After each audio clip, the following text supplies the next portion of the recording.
Dadı çox gözəl ballı peçeniya resepti bölüşürəm.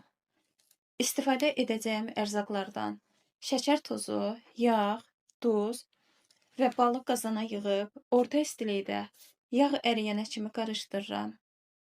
Piltədən götürüb əvvəlcə üzərinə soda əlavə edirəm. Sonra isə darçın, zərdeçal və hindqozu. Kütlə bir qədər soyduqdan sonra yumurtanı bişirməyəcək olduqda üzərinə yumurta əlavə edirəm və istifadə edəcəyim unu az-az əlavə edib xəmir yoğururam. Yumşaq və bir qədər ələ yapışandır.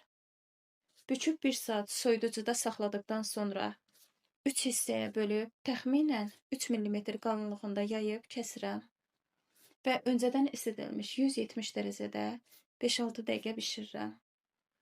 Üzəri üçün yumurta ağı, şəkər pudrası və limon suyu istifadə edirəm.